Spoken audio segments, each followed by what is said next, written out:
Coming up on this week's GCN Racing News Show, Pogačar continues his dominance at the Giro d'Italia, but is he getting too greedy with stage wins? No, he's not. I'll let you know why that's my opinion, as well as wrapping up week one of the race, the Itzulia Women's, the Tour of Finistere, and a Tour of Hungary in which Mark Cavendish officially became the best sprinter of all time.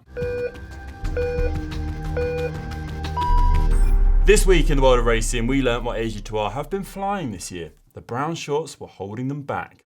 Well, them shorts, I think, since they got rid of them, it's made a big difference. And so many riders in that team performing this year and winning races. And sorry, I'm glad you've apologised for yourself.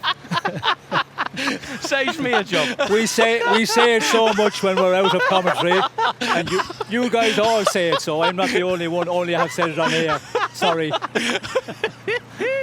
We also learned that Luke Plapp might like to try out a new bike.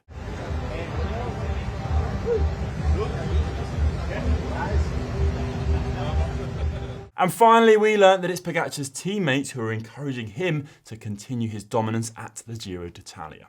Today my plan was not to win, but Mikel and Vegard had different plans. Molano, Rui, they did super good job the first climb and downhill and the flat part. So then we set the pace, so there's not too many attacks on the first long climb, and Mikel survived really good and Vegard also. So we spoke in the radio if we let go the stage or we keep the gap. And Mikel and Vegard said, if we are here, we pull for the stage, and they did an amazing job today, and without them, I would not win. Stage 8 marked his third stage win at this year's Giro d'Italia, a race that he now leads by 2 minutes 40 seconds over Danny Martinez. Of course, we're all expecting him to dominate the GC, but there was lots of speculation and opinion on Saturday as to whether or not he and his team are getting a bit greedy and chasing down the break, and not letting others have their chance at glory. Absolute rubbish, in my opinion. This is top-level professional sport. Pogačar is paid handsomely to win bike races. He wants to win, and he wants to pay his teammates back for their hard work. How can there be anything wrong with that? We're not living in the 80s or 90s anymore, where favours were given, banked, and returned between teams and riders. The sport has changed in so many respects over the last decade, and this is one of those changes. It's not up to Pogačar or UAE to give things to others when they're capable of winning themselves. It's up to other riders and teams to figure out a way to win. Of course, that's far easier said than done when you're up against a phenomenon like Pogačar, who's now won 10 times in 2024 from 19 days of racing. Speaking to GCN on Saturday after the stage, Matt Schachmann of Bora Hansgrohe spoke about Pogačar being next level, making the rest look like clowns, and that sometimes the public don't understand how hard it is against him. You can read that full interview over on our website, globalcyclingnetwork.com. We'll put a link in the description below. Another thought that popped into my mind is that there isn't the same reaction from fans and commentators when there's a dominant sprinter at a Grand Tour. For example, who was complaining during the Tour de France last year when Alpecin de Koning chased the breakaway down in order for Jasper Philipsen to win his fourth stage of the race?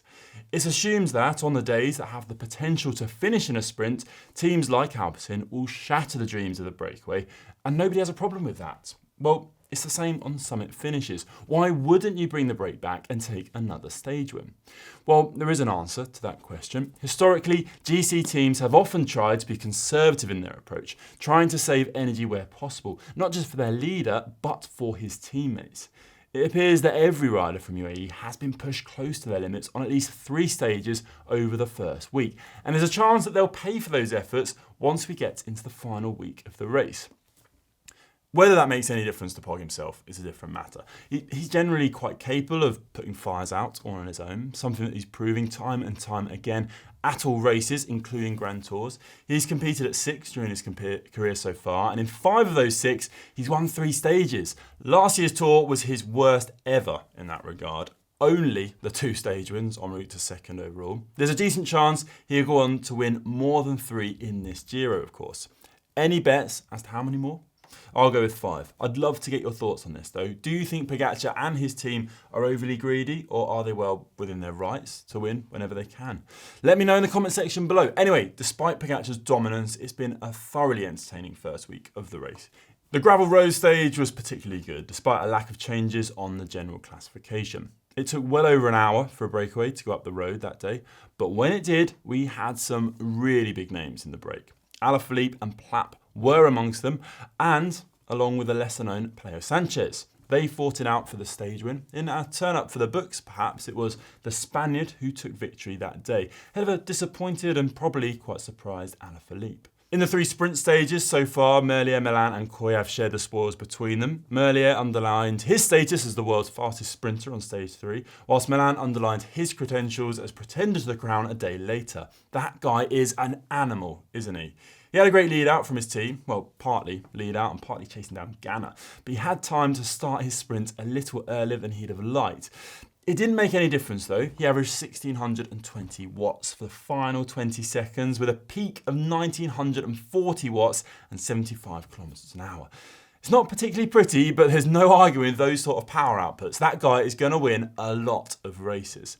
It wasn't for him on yesterday's stage though. After what was a thrilling finale, Olaf Koy passed the Italian and late attacker Jonathan Narvaez just before the line. Adding insult to injury for Narvaez and Ineos, he probably would have won it had it not been for Pogačar's monstrous turn to lead out his teammate Milano. It's been quite some time since we've seen the leader of a Grand Tour doing a lead out on a sprint stage, and whilst Milano didn't win, he did manage third on the day, which is his best result of the season so far. And a tip of the hat to Narvaez. He has having a hell of a race. That was a big finale to watch.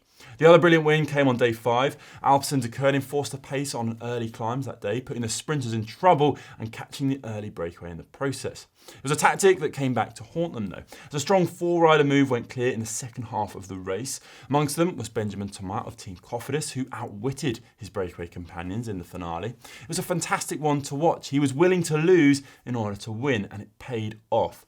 That marked his first win at World Tour level, so obviously his first Grand Tour win too, and it was the first win of any sorts for Cofidis this year.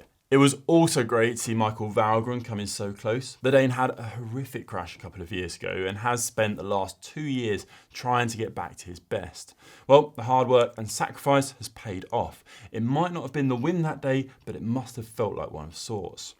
A quick look at how things stand in the various classifications now. It's Milan that leads the points going into the week 2. These are the standing. He's now 58 points clear of Groves, with Koy just 1 point further back in third. Pogačar leads the KOM, mainly courtesy of the 100 points he picked up from his 2 stage wins, whilst Kian Uijtjebrooks leads the Young Riders classification, having briefly rescinded his lead to Luke Plapp after stage 7 individual time trial. The GC looks like this. Pogačar with a 2 minute 40 second lead over Dani Martinez, who's been looking superb so far, and 2 minutes 58 seconds over Geraint Thomas in third. O'Connor, despite the time he lost on Opel after trying to follow Pogačar, is now up to 4th overall. He'll be pretty hopeful of ending up on the final podium. Tabiri, Fortunato and Rubio will all be pleased with their sitting on GC, you'd have thought, whilst Arensman is back in the top 10 after a disappointing opening 2 stages. He could be an important card to play for Ineos later in the race. Highlighting the chasm between Pogačar and the rest though, the difference between 1st and 3rd on GC is bigger than between 3rd and 10th. But anything can happen in cycling, and in particular the Giro d'Italia. Or maybe I'm just clutching at straws. Either way, you can watch the rest of the race live and uninterrupted on Discovery Plus and Max. Just before I move on to other races, a quick plug for our shop. We've got a massive collection of t-shirts, sweatshirts and other merch, all with an Italian theme. Thanks to everyone who has already made a purchase. It is brilliant to have your support. And if you'd like to take a scan of what's on offer, just head over to shop.globalcyclingnetwork.com. Right, on to the Tour of Hungary now, and you might be wondering why it was the race that meant Mark Cavendish is now officially the best sprinter of all time. Well, his win on stage 3 in front of Groenewegen puts his career tally up to 164, one ahead of a certain Mario Cipollini. It's now 18 years since Cavendish's first win at 0.1 level in 2006. His longevity is almost as impressive as his win rate. And whilst it wasn't the most stacked sprinters field, it certainly wasn't an easy win. Dylan Groenewegen took 2nd on the day. It was a man at the other end of his career who was making waves on the hillier stages though. Thibaut Nice took his first World Tour win just a couple of weeks ago at Tour de Romandie, and in Hungary he backs that up with first overall stage win. He beat Diego Lisi in an uphill sprint on stage 3, having caught Buchmann close to the finish, and then got the better of Mark Hirschi on another tough finish one day later. He might have a way to go to emulate his dad's cyclocross career, but he's already eclipsed his results on the road. Little Trek have already had a brilliant year, but with Nice and Milan amongst others, the future does look really bright for them too, doesn't it? And the present as well, to be fair, let's be honest. Sam Welsford had won the opening stage of the race, making his non-inclusion at the Giro seem a bit bizarre, whilst the fifth and final stage was won by another man, snubbed for the first Grand Tour of the season, Wout Poels. Nice suffered a lot more on the final day, but valiantly defended the overall lead, winning the points competition to boot. Meanwhile, at Itzulia Women's, there was another dominant performance from SD Works Pro Time, but not from one of their champion riders. Misha Brendewald beat Aline Sierra and teammate Demi Vollering in a sprint to win the opening stage, and made it 2 from 2 24 hours later on what was a much more selective parcours. It gave her a 14-second advantage over Mavi Garcia going into the final stage.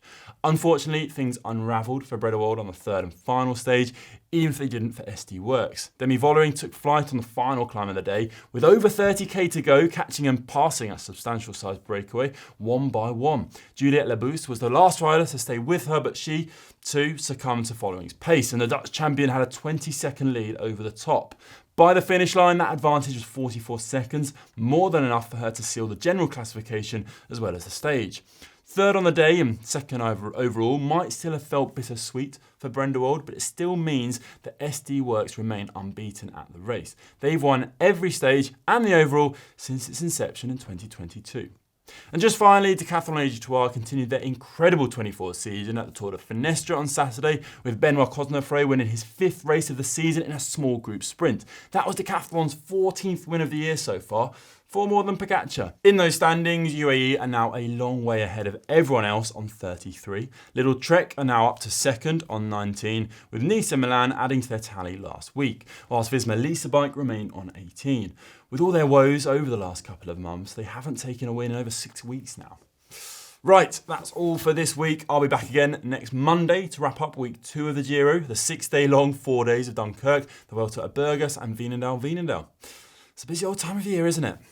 See you then.